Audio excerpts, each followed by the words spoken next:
Hi, everyone. I'm Matt Galsky from the Icahn School of Medicine at Mount Sinai, and today I'm going to be speaking about the role of HER2 in urothelial cancer. So HER2 has a little bit of a checkered past in urothelial cancer. We know that the target is present, and I'm going to talk about that in some more detail, but therapeutic modulation of this target has been challenging. There have been multiple studies with single-agent HER2 kinase inhibitors, which have shown little activity over the past few decades. There was a program with an adjuvant cellular therapy called lapalucil-T, basically the sipalucil-T of urothelial cancer directed against HER2. And that was studied in the adjuvant setting and did not show a clinical benefit. In naked antibodies, trastuzumab have not shown a clinical benefit. So the target's there, not a lot of clinical activity. And of course, the question is why is that?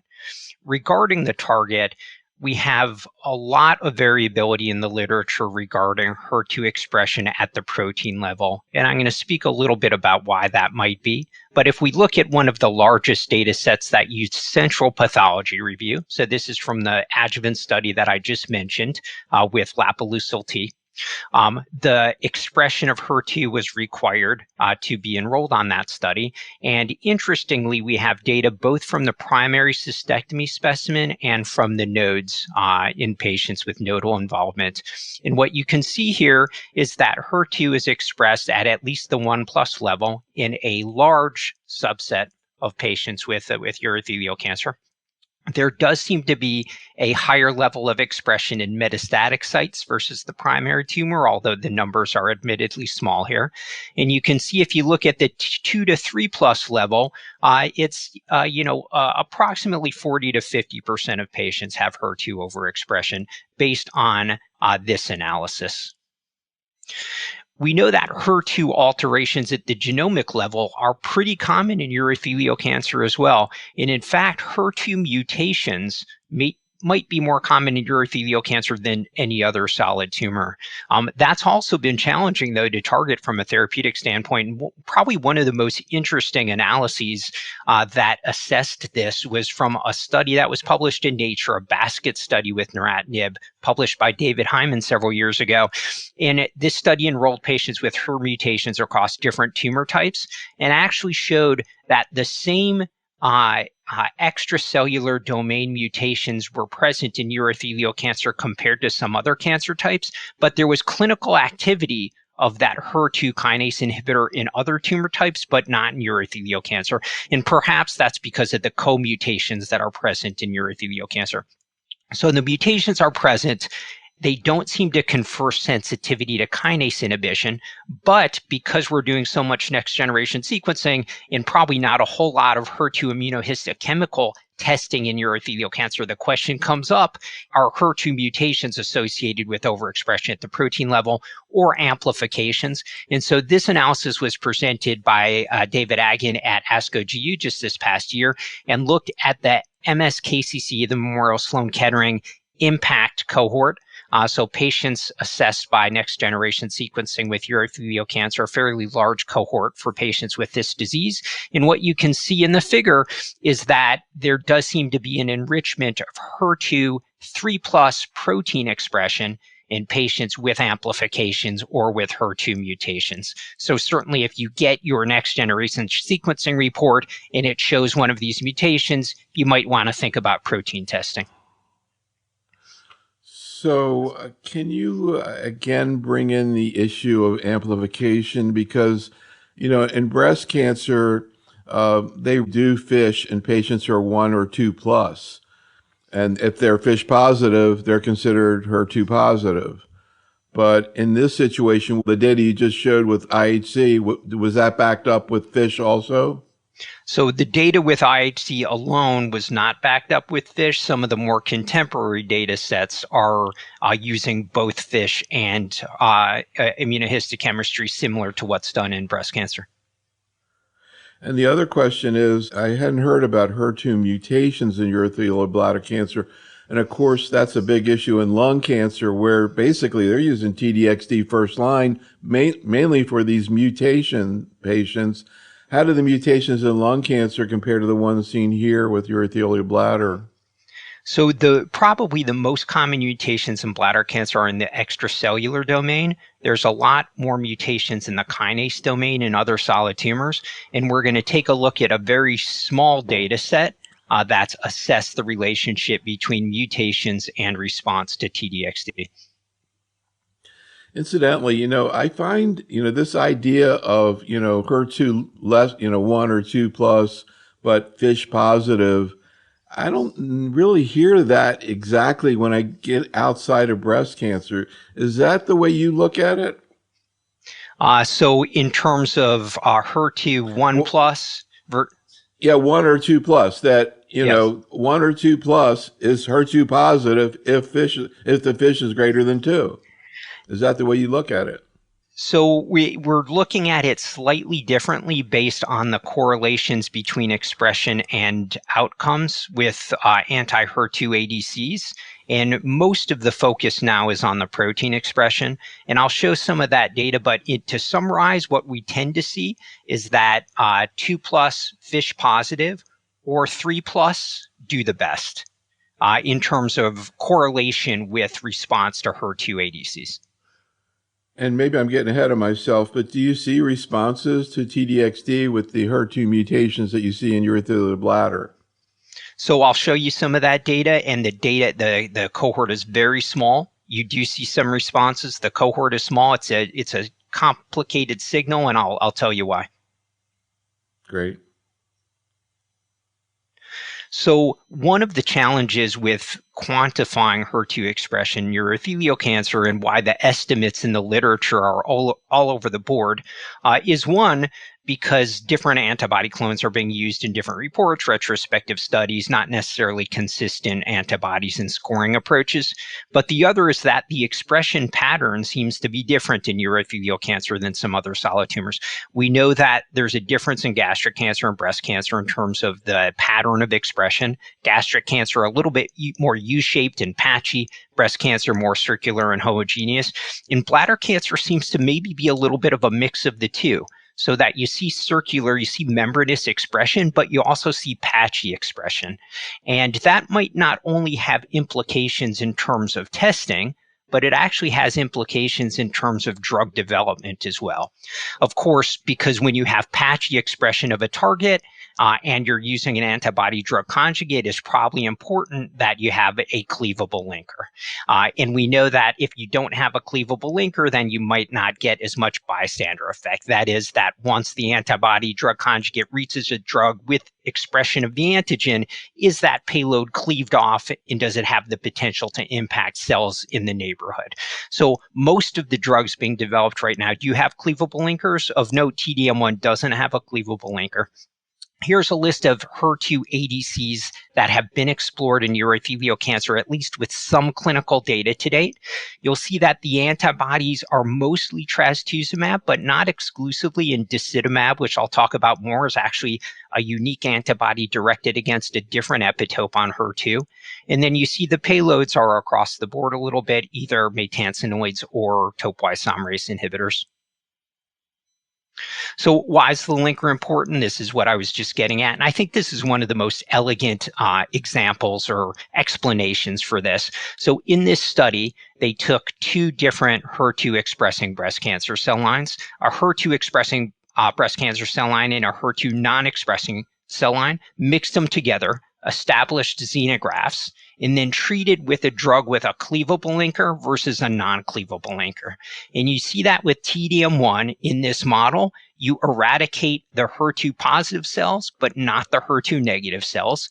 And with TDXD with the cleavable linker, you eradicate both populations. So it's a model, and we have to acknowledge the limitations of models, but it really does reinforce this concept that with patchy expression of a target, you want a cleavable linker. So I'm going to talk a little bit more about trastuzumab deruxtecan, TDXD, and disitamab vedotin, because those are the molecules that we have the most clinical data so far in urothelial cancer. I'm going to start with the Destiny Pan-Tumor 02 study. So this is trastuzumab deruxtecan explored in a basket study with multiple different cohorts, 40 patients per cohort, and we'll look at the bladder cancer cohort. In this study, patients had to have HER2 overexpression, and gastric scoring was used, and local testing was permitted, at least initially on the study. And here's the summary of the results. So in the left part of the slide, you see the urothelial cancer cohort, and you see that in all comers, regardless of the level of HER2 expression, there was a response rate of 39%, and these are patients who have progressed despite standard treatments. In patients with IHC3+, which is a smaller subset, response rate of 56%, and then 2+, 35%. When we look at all patients in the study, so not just urothelial cancer, but the whole cohort in the table here, what you can see is that there does seem to be a relationship between the degree of overexpression of HER2 at the protein level and response rate. And we're seeing this across programs and really across different diseases. So unlike some other ADC targets where the expression level of the target hasn't correlated as well, there does seem to be a relationship here. And you see in the full cohort, response rate of 27% in HER2 2+ patients, and a response rate of 61% in patients with 3+ overexpression by IHC. Here's the PFS data, though, and with PFS, and we have to acknowledge the small numbers here, so this is just the urothelial cancer cohort, you don't see much of a difference in PFS between patients with 2+ versus 3+ expression. Again, when you talk about 2 and 3+, we don't know the fish, right? We don't know the fish here. I'm going to show you some data with disitamab vedotin where the fish is incorporated into the results, but here we don't know. But I mean, you know, even if they could go back, if they could just look at the responding patients and see if the fish was low, you'd know you see responses in HER2 low, which would be amazing. Absolutely. Great point. Here's the AE data. And with trastuzumab deruxtecan, of course, there are side effects which are related to probably both the target expression and to the payload. And so you see topoisomerase related side effects, you see GI side effects, you see cytopenias, although the cytopenias aren't very severe. And then you do see pneumonitis with this molecule, and you can see the frequency of pneumonitis at the table at the bottom. So certainly one of those side effects which is uncommon, but you have to think about every time you reach for this drug. So getting back to the issue of mutations. So this is a separate basket study called Pan-Tumor01, and very similar in design with trastuzumab deruxtecan, but here instead of enriching for patients or selecting for patients based on HER2 expression at the protein level, here the selection was based on the presence of mutations. And you can see the pre-specified HER2 mutations, which were allowed per the inclusion criteria. And that extracellular domain mutation, that S310 mutation, that's probably the most common in urothelial cancer. The kinase domain mutations are a little bit less common, and we'll look at the data and why that might be relevant.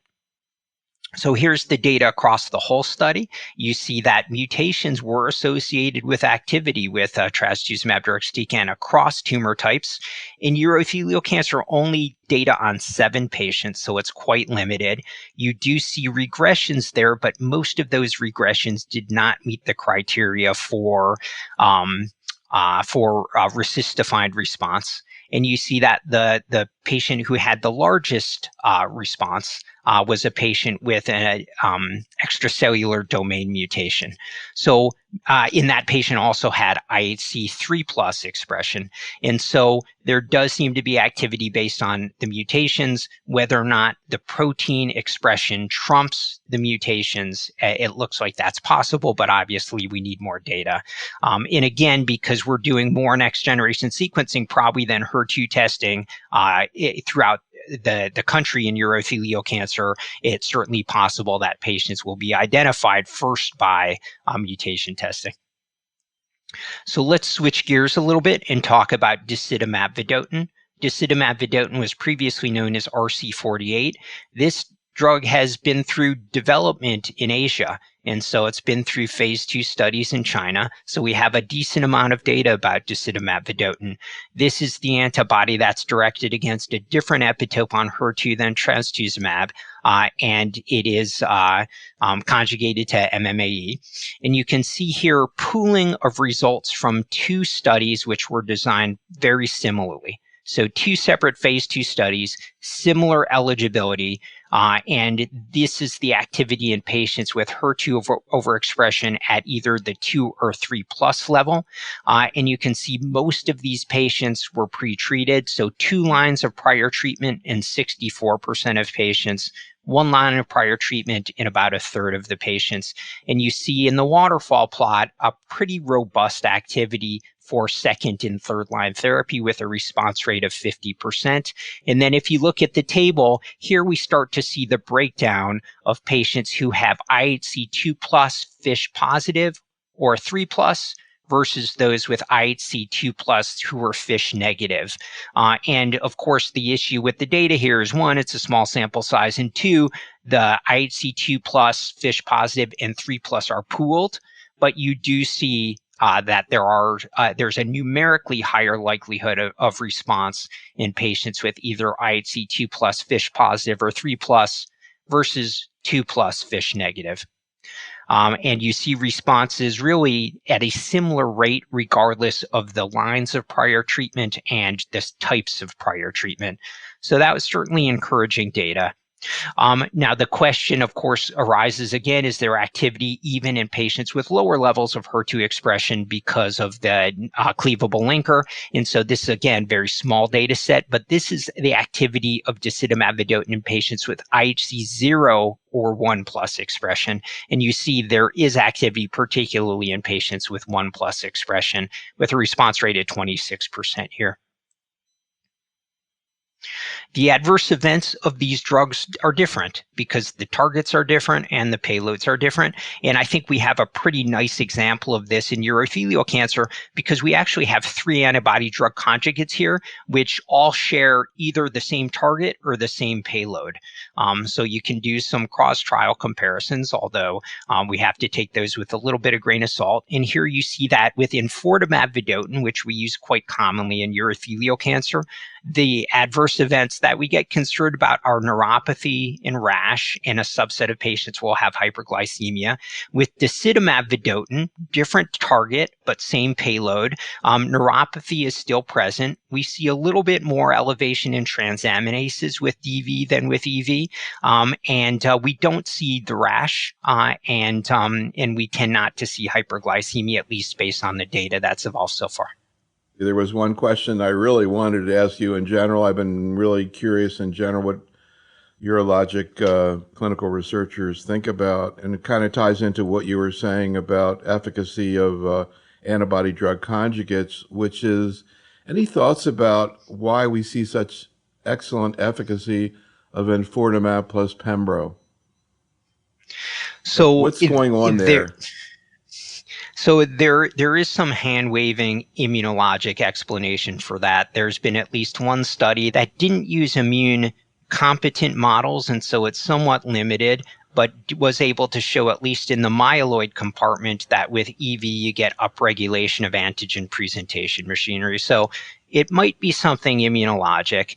But the other thing that might be going on, and there's certainly been some compelling data published in solid tumors in general about additivity versus synergy, and that additivity explains probably the benefit of most of the combinations that we use.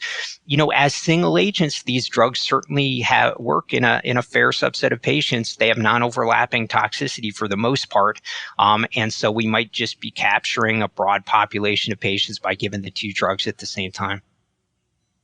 It also gets into something that seems really hard to figure out, at least for me, which is kind of, I think, related to duration of response.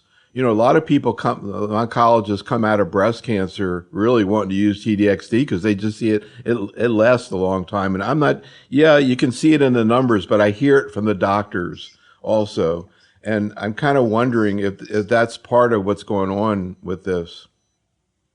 I think you're right. I think the tail on the curves with both of those classes of drugs. So ADCs seem to have a tail, much different than traditional cytotoxic therapy, as do immune checkpoint inhibitors, of course. And when you give the two together, that stacks up.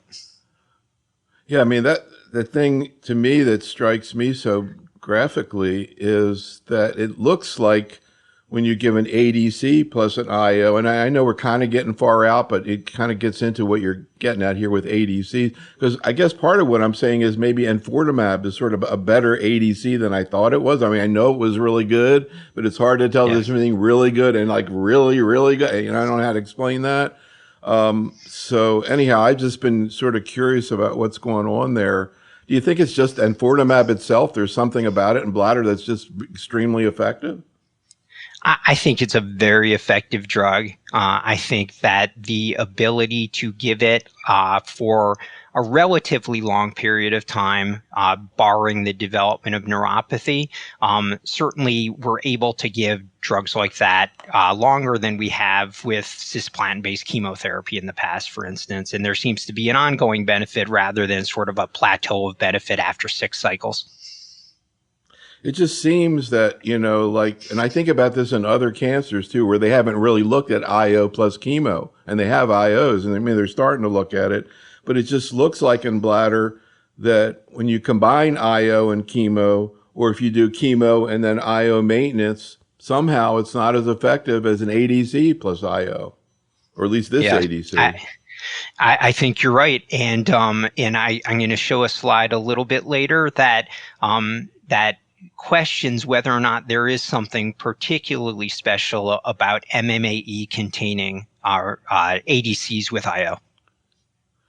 And one other thing just related to that, because, you know, of course, this whole issue of first line, what are you going to do in HER2 when people have EV Pembro up front? Just, you know, curious about what your thoughts were right now in terms of that strategy. It just seems so dramatic when you combine it, but maybe it's just 1+1 = 2, which is really good too, I guess. Yeah, and I still think that might be the explanation, but regardless, the data is so impressive that I think it's really the standard first line treatment. For sure. Please continue. So there are some other data sets emerging with HER2 ADCs, and this data was presented at ASCO a couple years ago now. Very similar data set. This is a different ADC directed against HER2 and metastatic urothelial cancer, similar population to those that I just showed. And again, you see activity here with a response rate of 55%. So regardless of the HER2 ADC in urothelial cancer, we're seeing pretty similar results. And it speaks to the fact that this target, which has been challenging from a signal transduction standpoint, is a bona fide target for selective delivery of cytotoxics with an ADC. So let's talk a little bit about the combinations that you mentioned. And so we do have data with combination therapy with anti-HER2 ADC plus IO with trastuzumab deruxtecan and with disitamab vedotin. The data with trastuzumab deruxtecan actually came before the single agent data, interestingly. And so this study was conducted several years ago, trastuzumab deruxtecan plus Nivo in 2 diseases, in breast cancer and in urothelial cancer. This was a relatively small cohort. There was a little bit of a dose escalation phase and then a cohort expansion. So the numbers are smaller than some of the other data sets that I showed you. But what you can see here is that in patients who had previously received platinum-based therapy, the response rate in the all-comer group, this is 2+ or 3+ expression, the response rate was 36%. If you look at patients with HER2 expression at the 3+ level, the response rate was 62%. Again, very small numbers, 8 patients. So that seems to be a little bit different than what we saw with single agent therapy, or actually the numbers are lining up pretty similarly to what we saw with single agent trastuzumab deruxtecan. And whether or not that's just based on when this study was done, the level of prior treatments that patients received, the small sample size, I think that's hard to know. I don't think the full story is written here. When we look at disitamab vedotin, which is labeled here as RC48, the old name, plus toripalimab, which is an anti-PD-1 antibody. So this was done in China, and this study includes patients who either had no prior treatment, so first-line treatment in 60% of the patients, and then 39% had at least one prior line of therapy. Patients could enroll regardless of HER2 expression. So it does include some patients with HER2-0, you can see in the green there. And you see a response rate of 71.8% in this population of patients, very similar to what we saw with some of the initial studies with EV plus Pembro. And so intriguing data here. This really raises this question, and I think this is pure speculation. Numbers are small. Some of these studies were first line. Some of them included patients who had prior treatment. But if we take that with a grain of salt, what you tend to see here is that the MMAE containing ADCs with IO, the response rates are in the 70% range. With the topoisomerase inhibitor ADCs with IO, we're seeing more in the 30% range. And so is there something immunological going on here, or is this just noise? I think we need more data to determine that definitively, but it's some food for thought. So where's this going? So there is a large international phase 2 confirmatory study with disitamab vedotin, and this study includes 3 cohorts of patients with HER2 low expression, so this can be 1 plus or 2 plus, patients with HER2 high levels of expression, so 2 plus FISH positive or 3 plus. And those cohorts enroll patients who have prior platinum-based chemotherapy and have progressed, but patients who have not received enfortumab vedotin. Cohort C is a combination of disitamab vedotin plus pembrolizumab, based on the compelling data from disitamab vedotin plus toripalimab. And this will include a randomized component to assess contribution of DV alone versus DV plus Pembra. So you don't hear too much, or at least I haven't heard too much about PD-1 levels in urothelial bladder cancer. But what about HER2 positive urothelial bladder cancer? I think it's gastroesophageal, where like 85% of HER2 is PD-1 positive, and they give it first line, et cetera. What about HER2 positive urothelial bladder? Any correlation with PD-1, or what do you see in PD-1 levels? So in that study presented by David Icahn that looked at the mutations and the relationship between HER2 mutations and HER2 expression that I showed earlier, he showed data for PD-L1 expression as well, and it suggested a negative correlation. So higher HER2, less PD-L1. That sort of goes along with what we know about HER2 expression at least the gene expression level being enriched in more luminal-like bladder cancers, which tend to have lower T-cell infiltration. All of that said, PD-L1 expression has not correlated that well with immune checkpoint blockade response in bladder cancer to begin with. So I think we're making those correlations with an imperfect biomarker anyway, but that is the data that was presented. One other thing I was going to ask you earlier on in the talk, when you went through sort of the prior history of treating HER2, I think it was a basket trial where they looked at trastuzumab, pertuzumab, where they actually saw pretty good response rates. Was that bladder? Yes, you're absolutely right. So that was bladder, and that was actually one of the first studies that showed that with naked antibodies, that there was actually some activity. And so there is a basket study with trastuzumab plus tucatinib that has not been presented yet that I think will follow up on a similar concept. Right, the Mountaineer strategy that they're using in approved in colon cancer right now. Yeah, that's really interesting. All right, please continue. So I was going to present a couple cases. And the first patient is a 78-year-old man who has a long history of non-muscle invasive bladder cancer, develops lung nodules on imaging, and undergoes a biopsy, which confirms metastatic disease. It's not something that we see so commonly that someone goes straight from non-muscle invasive disease to metastatic disease, but we definitely see this once in a while.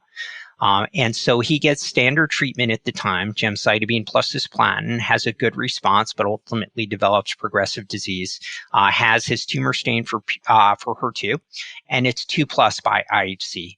So he initiates treatment with trastuzumab deruxtecan and actually has a really good response to treatment, receives 16 doses, but then starts to develop progressive dyspnea. And so we do this scan, and it shows this.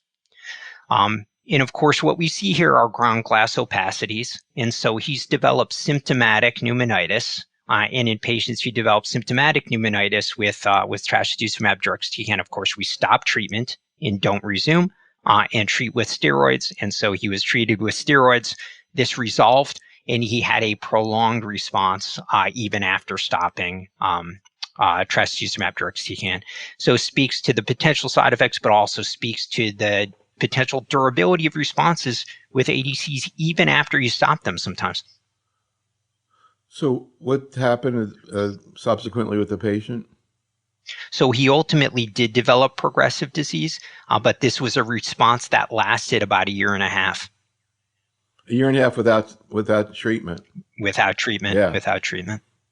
Cases like that, Yep. and the oncologists see that in breast cancer, and they want to use it wherever they can. Going back to this case, a couple other points. Well, first of all, what about ADC? After ADC, if this patient were progressing right now, would you think about dasatamab if you could access it?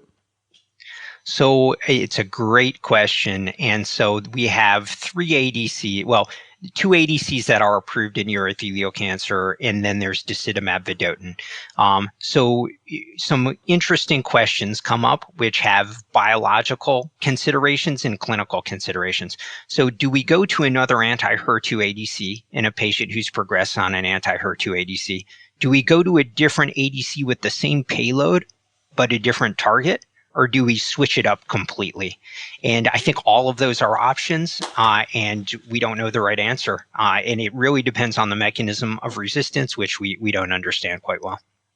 I guess another thought would be, and maybe you can talk about your algorithm, which is the potential for a re-challenge with T-DXd. And of course, he was symptomatic. So, according to at least particularly the way breast cancer people approach it, any symptoms, they're not getting it again. Although sometimes if they respond rapidly to steroids and, a lot of other clinical things, it might be a consideration. Just to verify though, is that your approach? Any symptoms? That's it?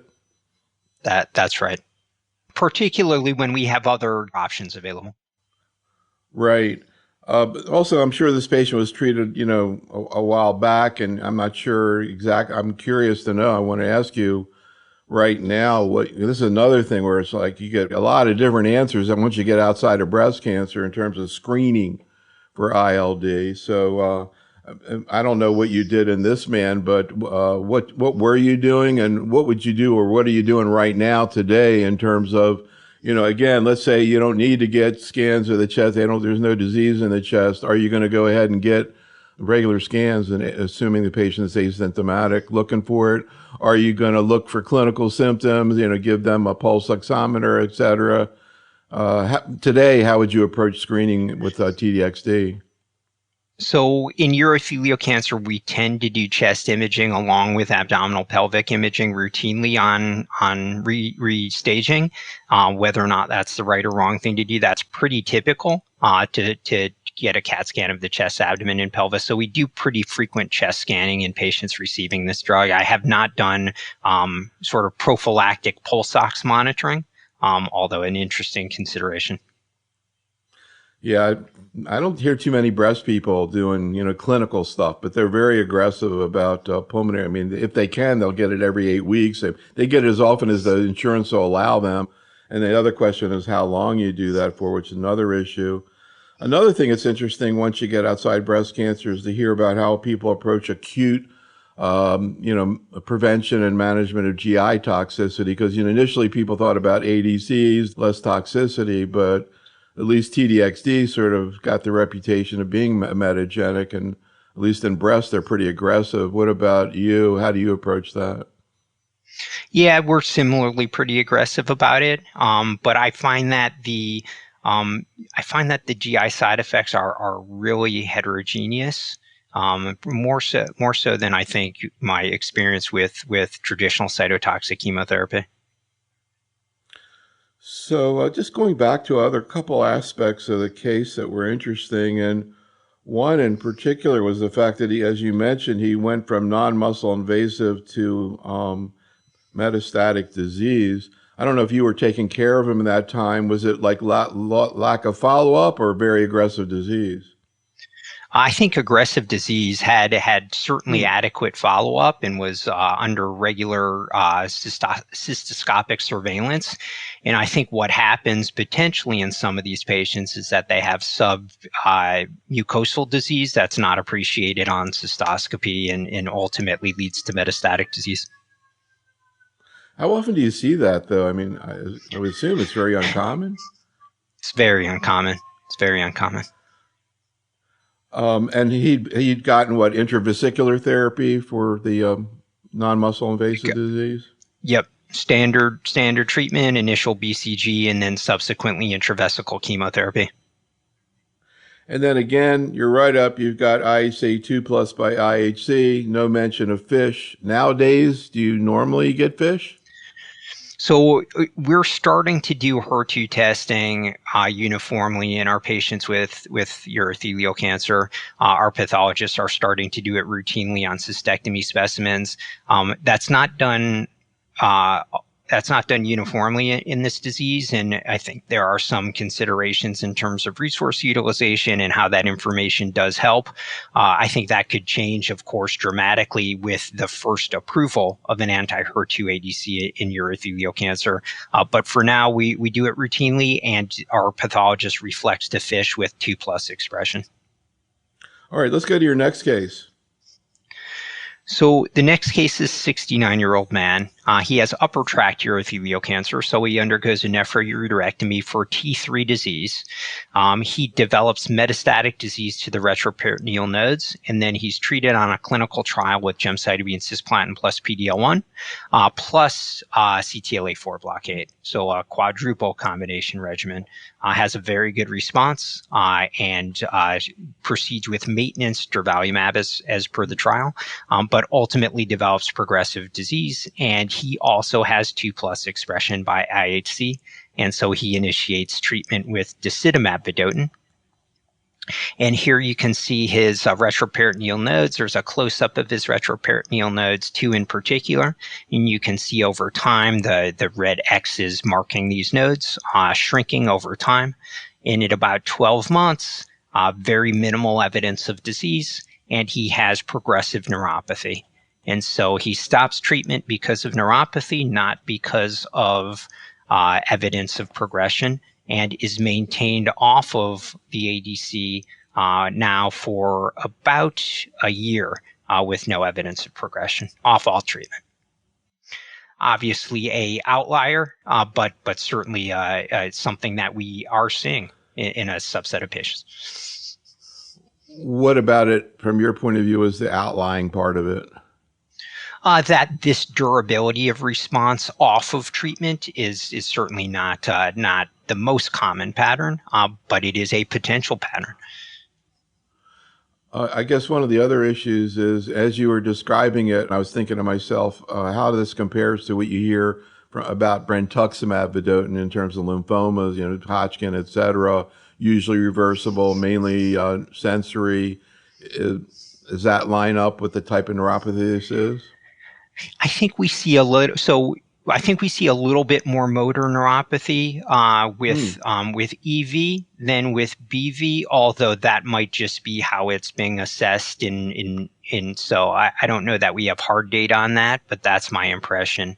With DV, the pattern of neuropathy seems to be pretty similar to EV, although it might be a little bit hand waving, but maybe it's occurring a little bit later. But we don't have enough data to know that for sure. So I assume there's no major dermatologic issues So with what dasatamab?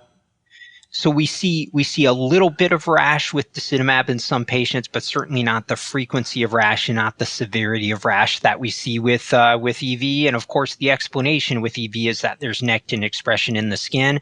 I think the fact that we see some rash with DV suggests that it's probably more complicated than just nectin expression in the skin, but we aren't seeing those severe rashes to date that can be seen with EV. And speaking of that, as again, it's such an incredible story, enfortumab and Pembro, and I think it relates to HER2 also, because the next thing I was going to ask you is like, how does changing first line therapy, if at all, affect HER2? Are there trials looking at first line? Any thoughts about the key challenges they're going to face community-based oncologists? I mean, I'm sure you use a certain amount of enfortumab, but probably a lot less than you think, incidentally. But in terms of, this regimen and in the first line, what do you think the major challenges are going to be? I brought up skin because I kind of was thinking that's going to be the biggest issue, but you tell me. So I think with EV Pembro, the skin toxicity in knowing when it is serious versus not, and knowing when to intervene is key. I think the neuropathy takes some experience in terms of knowing when to hold doses and when to reduce doses, and it needs to be recognized early because it can change fairly quickly in terms of impact on function. So those are the two big ones, and then of course making sure that it takes a look at glucose on day of treatment to make sure that a patient isn't one of those rare patients that's developing hyperglycemia, which could turn into something much more serious. Any issues where maybe there might be some confusion in terms of what's causing the problem? I mean, for example, you can get diabetes from IOs. You can get dermatologic problems from IOs. Like clinically, is there an easy way to determine what's it's coming from? And there's not. It's quite challenging. I mean, there are some patterns of skin toxicity and some biopsy findings that might point one way or another. But I think for the side effects that do overlap, it can be quite complicated. And most of the algorithms for toxicities that are overlapping suggest holding both, treating when it improves, reintroducing one drug at a time, and that tends to be my strategy. Just some thoughts about where things are heading, first of all, in terms of first-line therapy and metastatic disease with HER2 positive. Again, gastroesophageal, we saw anti-HER therapy coming in 10 years ago. Now they got IO on top of that. What are some of the key trials in the first-line setting? It's kind of hard for me to sort of figure out how you would integrate an anti-HER2 IO into first-line therapy. Is that going to be looked at? So there's a large phase 3 study that's been launched exploring DV Pembro versus platinum-based chemotherapy. Of course, the clear challenge to doing that study is the changing landscape in this disease. That said, not everywhere in the world has access, unfortunately, to EV Pembro. And so there is the possibility to still do that study. And I think that particularly in patients with HER2 3+ expression and maybe 2+ with FISH positivity, like you were commenting on, based on the small numbers of patients in the data sets that we have available so far, if you look at DV plus toripalimab, or the DV alone experience, the response rates in those subsets of patients are really, really quite high. And so I do think that there is the possibility to carve out a HER2-based regimen in patients with HER2 expression at the highest levels. But of course, we'll need the phase 3 data to do that, and we'll need to be able to complete the phase 3 study before the landscape changes completely to be able to know the answer to that. Well, I guess also, if you think at a simplistic level, you have EV Pembro extremely effective. If you could layer something on top of that was anti-HER, like an ADC, but I don't know that you could combine it, maybe maintenance. I mean, how would you think about if you wanted to somehow get in EV Pembro, but also an anti-HER2 ADC, for example? So we do have, as you probably know, I think the first combination ADC results in urothelial cancer in a phase 1 study that combined enfortumab vedotin and sacituzumab govitecan, what's known as the DAD trial, now published in Annals of Oncology. And so we know that that regimen in patients who are heavily pretreated shows a high level of activity, and those drugs could be given together. And so I think that really sets the stage for ADC combinations. We'll have to be thoughtful about those combinations. Using two ADCs with the same payload, with the same side effect profile or overlapping side effects may be challenging. So I think the concept of enfortumab plus disitamab is actually quite interesting in potentially targeting different populations of cells, but I think whether or not the toxicity profile with the payload being the same would be acceptable, that remains to be seen.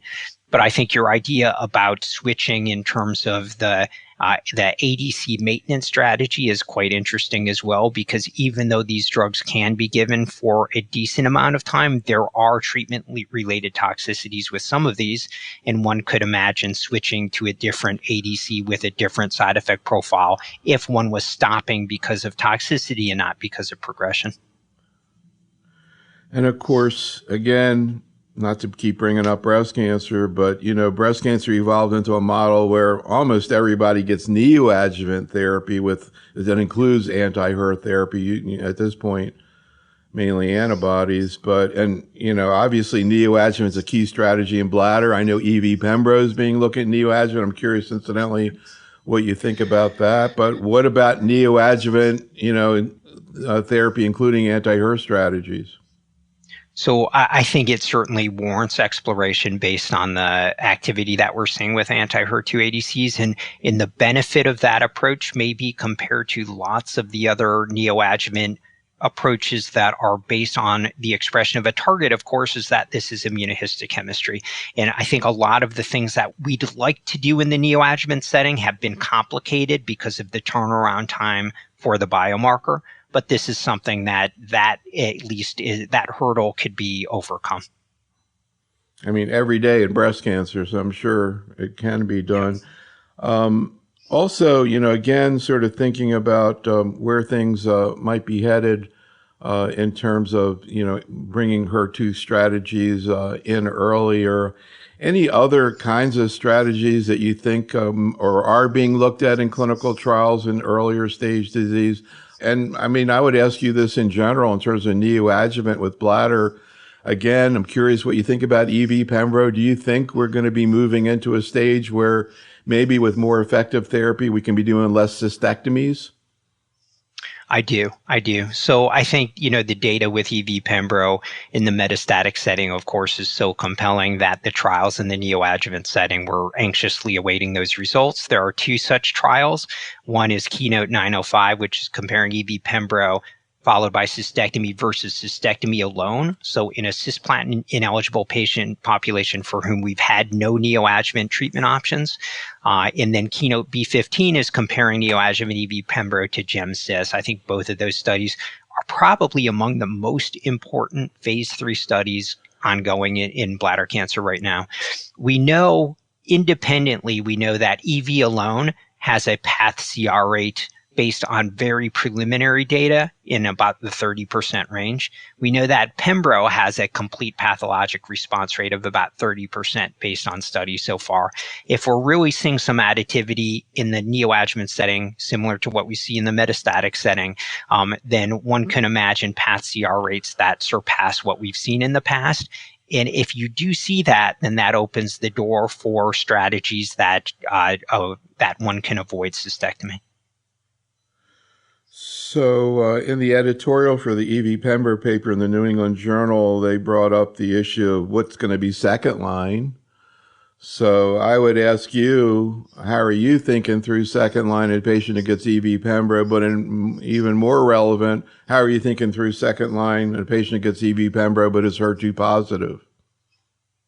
So in patients who are regardless of HER2 expression, or patients who don't have HER2 overexpression, we we need to accumulate more data with platinum-based chemotherapy after EV Pembro to, one, know if it's feasible to administer in the context of prior neuropathy and other potential side effects, and two, whether or not it's as still an active regimen. And I'm referring in particular to cisplatin-based chemotherapy. We know that cisplatin-based chemotherapy in urothelial cancer has dramatic effects in a small subset of patients, and whether or not that effect still exists after someone's progressed on EV Pembro, we don't know for sure, but it would be a shame to get rid of that entirely and just move on to new drugs when we haven't evaluated that sufficiently. Just before you go on, just curious, in the new age of NGS and HR deficiency, et cetera, any correlations, or what would you expect to see in terms of correlations with HR deficiency and benefit from platinum?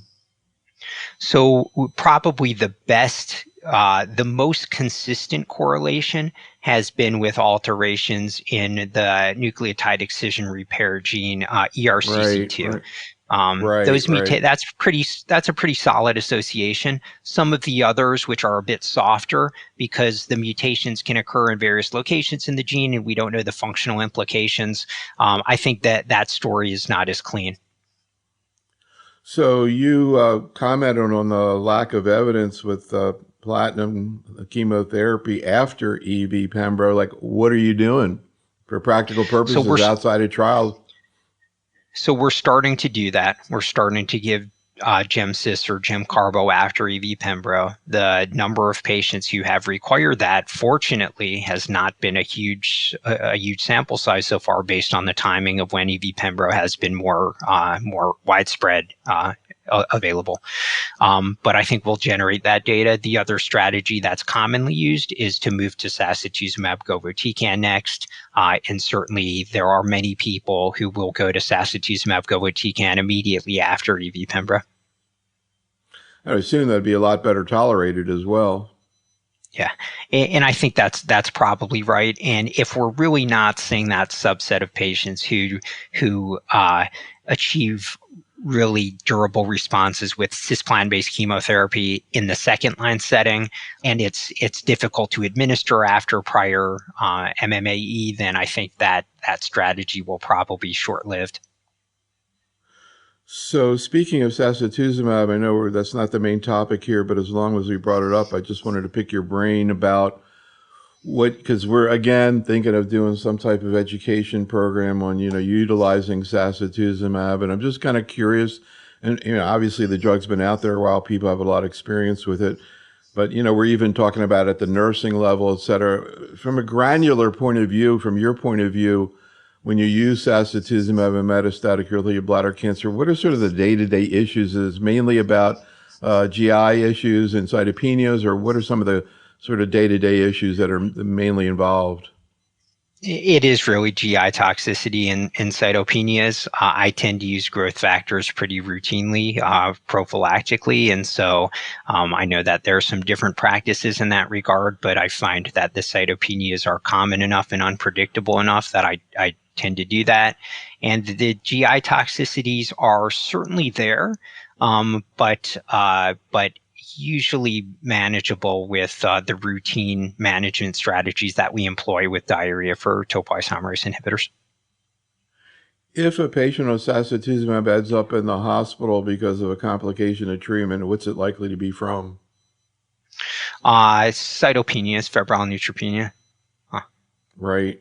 Let's go to your last slide, but before you talk about that, can you comment again, getting back to second-line therapy, EV Pembro first line? Assume you could access dasatinib, for example. How would you think through second-line therapy in a HER2 plus patient? And would it matter if the patient were very symptomatic? Would it matter if the patient had a prior history of lung disease? How would you think it through?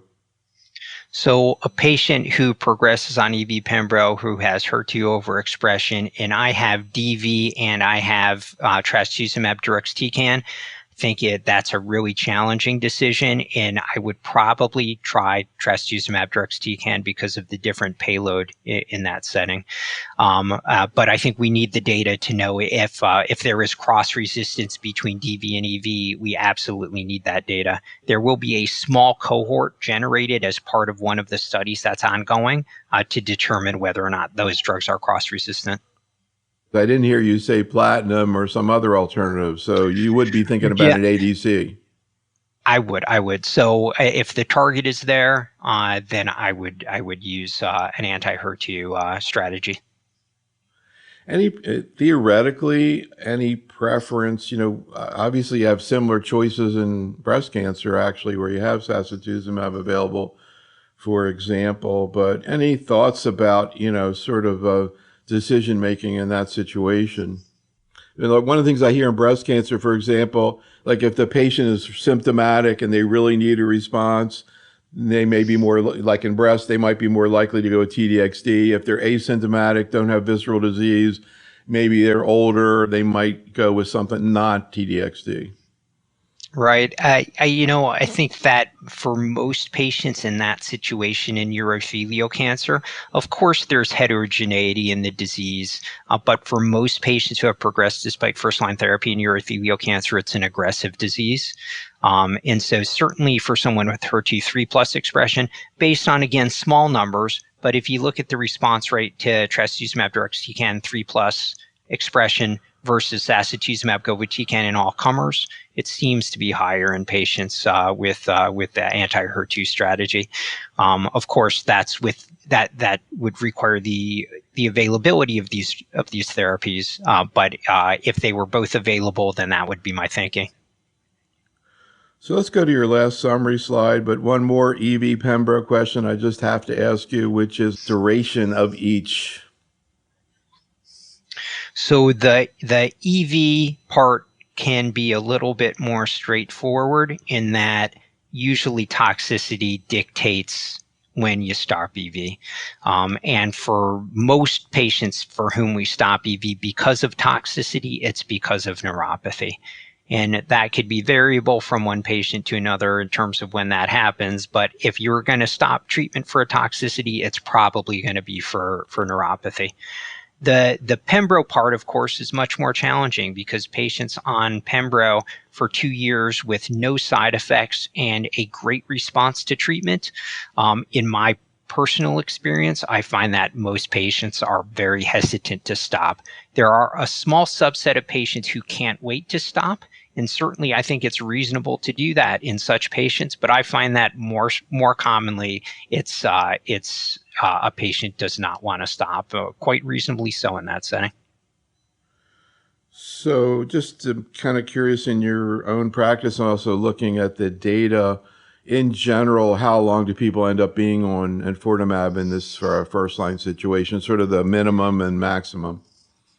Yeah, so probably about 6 to 8 cycles is pretty common.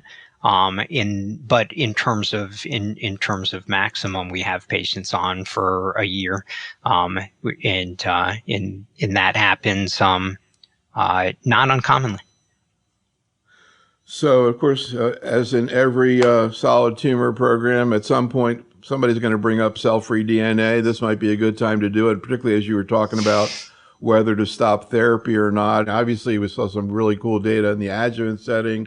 What about cell-free DNA for this question in general, urothelial bladder cancer? So for this specific question, there have been a few clinical trials proposed, including one through the NCTN, through the NCI cooperative groups, to try and ask that very question. So we have no data, but it's a great question in terms of whether or not that's a tool that we can use to determine duration of treatment. In terms of other disease settings, so yes, incredibly important topic in urothelial cancer right now. There are 2 large adjuvant studies that have been launched to try and determine the clinical utility of ctDNA testing in guiding adjuvant treatment decisions. One of them is IMvigor11, which is enrolling patients after cystectomy, and patients who have detectable ctDNA are randomized to adjuvant atezolizumab versus placebo. The other study was launched in January through the Alliance, an NCTN study available throughout the United States, and that's called the MODERN study. In MODERN enrolls patients post-cystectomy who have ctDNA testing, and if ctDNA is detectable, patients are randomized to standard adjuvant nivolumab versus the combination of nivolumab plus the LAG-3 inhibitor relatlimab. If patients have undetectable ctDNA, then they're randomized to standard adjuvant therapy with nivolumab versus surveillance. And that group has serial ctDNA. And if they have conversion from negative to positive, then they're able to start nivolumab at that point. What about upper tract lesions? So Are they allowed in? So upper tract patients are not being enrolled in MODERN, and that was because in subset analyses of the prior studies, there seems to be a questionable signal. I would say that that's probably overinterpreting that subset analysis data, but that was the decision that was made for MODERN. I do think ctDNA has potential transformative impact on upper tract disease because of our difficulty with staging upper tract disease, but that's a separate topic. These two trials that you're talking about, are they using the Signatera assay? Both of them are using Signatera. Are there other bespoke assays out there like Signatera, incidentally? So there's an assay that uses a slightly different approach for which there's published data in urothelial cancer. And this is an assay that instead of doing tumor whole exome and picking mutations to design a bespoke PCR-based assay for the plasma, instead of doing that, the assay involves whole genome of the tumor and whole genome of the blood, and using bioinformatics to try and see what's common between the tumor and the blood. Of course, the potential benefit of that strategy is that one does not have to wait to test the blood based on designing a bespoke assay for the blood based on the tumor. One can sequence both the blood and the tumor at the same time.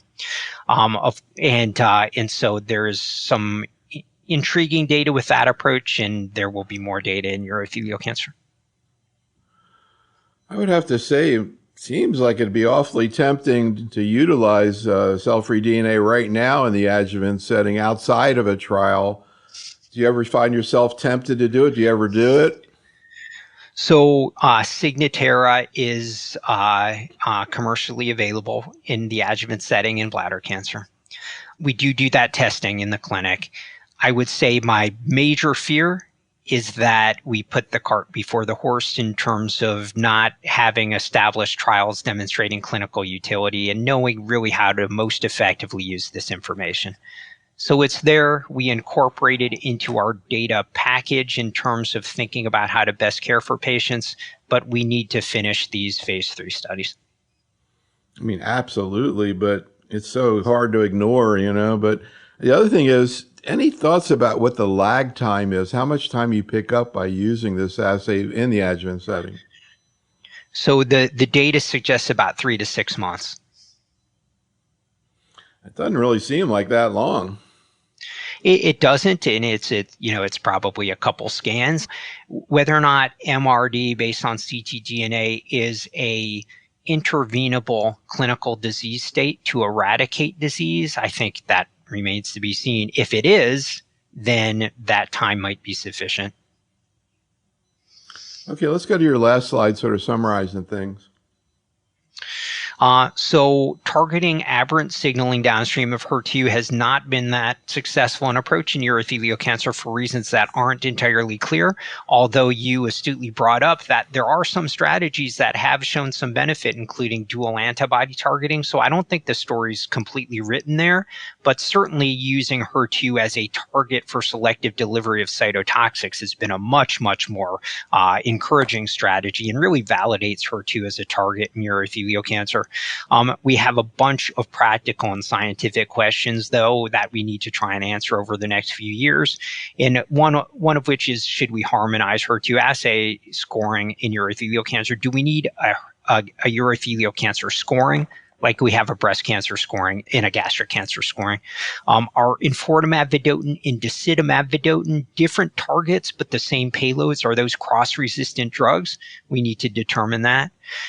Should we combine HER2 ADCs with PD-1 or PD-1 blockade? Well, I showed you some data that's encouraging, and it's being tested actually in a large phase 3 international study.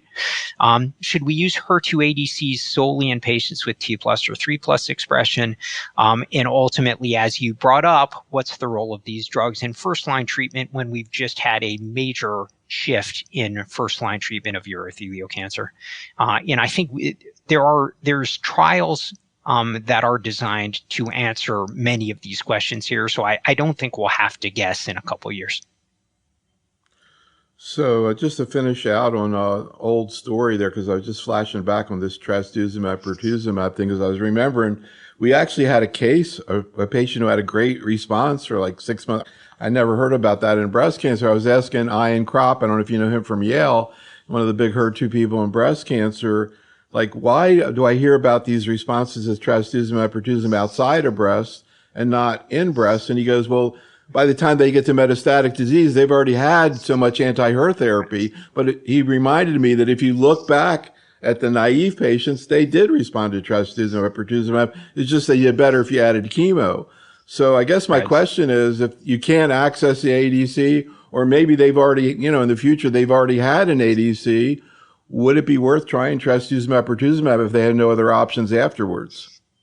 Yeah, I think it's a reasonable strategy in that setting. And this is pure speculation, but based on some of the data that you're bringing up and maybe a little bit of anecdote, my sense is that maybe it's the patients with amplifications that might respond more to a strategy like that than patients with just HER2 overexpression at the protein level.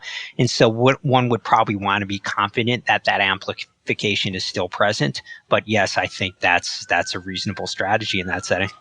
I do want to bring up one other thing. I think you sort of alluded to it, but I just wanted to ask again. I hear about this. One of the things that's interesting that I hear a lot about, particularly in GI cancers, but just clinically to general medical oncologists, to see the GI people doing one thing, breast people, lung, et cetera. It's sometimes, a little bit confusing in terms of this, but particularly the GI people, I hear a lot about them. They identify the patient as HER2 positive, but they keep looking for HER2, particularly in liquid biopsies. And then if they don't see it, if it goes away, they stop using HER2 therapy. Whereas the breast people, once you're HER2 positive, you're always HER2 positive. So what side are you on? So I think that particularly because we have multiple HER2 ADCs with different payloads, I think we need that data to be able to manage patients in the future. We need that data. Is the protein being lost? And that's why resistance develops. That's not only important from a scientific standpoint, but that is going to help guide what you do for that patient next. So we have none of that data in urothelial cancer in terms of serial lines of anti-HER2 therapy and serial testing in biopsies. Subsequent to this recording, on April 5th, 2024, the U.S. FDA, for the first time, approved a therapy, T-DXd, that is now the first HER2-directed therapy to receive a tumor-agnostic approval in patients with previously treated advanced HER2-positive solid tumors.